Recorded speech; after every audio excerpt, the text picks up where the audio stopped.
how to reward yourself without undoing all of your hard work.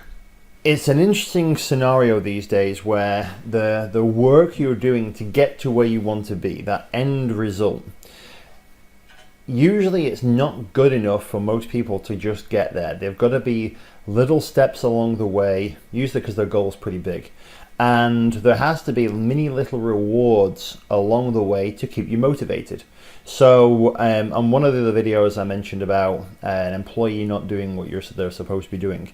And this works well in a lot of companies where if your employee hits a certain target, then they get a little reward, and then they hit the next target and then they get a slightly better reward.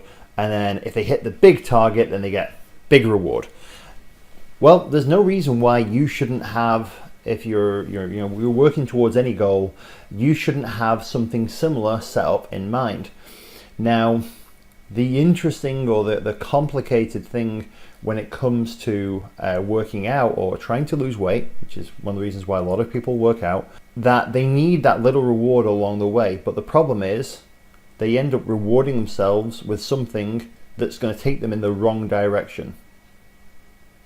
So it can work backwards if you're not prepared or you're not planned or you've not set up to where you're supposed to be going and you plan in your rewards along the way. A little tip for you with this is have specific rewards in mind of how you're going to actually repay yourself, how you're going to reward yourself, how you're going to make yourself feel better about the hard work and the effort that you're putting into getting to where you want to be.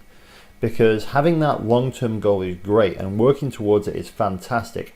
But if you're not trickling little bits of positivity along the way as rewards to yourself, then you can get lost in the pain of doing the work, as opposed to keeping your eye in mind of where you actually want to be. A few little tips. You can treat yourself to something that you've always wanted to buy. It might be, if there's a big reward up there, it might be a handbag if you're a woman. That's one thing. Little rewards could be a massage, it could be a facial, it could be not that this is the healthiest option, but I know Nick does tend to smoke. It could be a certain brand of expensive tobacco or a new lighter. Something that you enjoy, something that you like to do. It can be an experience, okay? And this is usually far more powerful and potent than just rewarding yourself with food. Because if you reward yourself with food, typically speaking, you're going to eat the wrong thing, or you're going to buy the wrong thing, or when you do that and you eat it, it's going to take you in the wrong direction. Because, if I was rewarding myself with food, then I'd be going for a packet of sports mixture, which is like 500 calories. So if I'm on a calorie restrictive diet and I'm trying not to go that way, then I might want to not have that and reward myself a different way. So try to plan in your rewards and try and take a deep look inside and go, what makes me happy? What do I enjoy doing?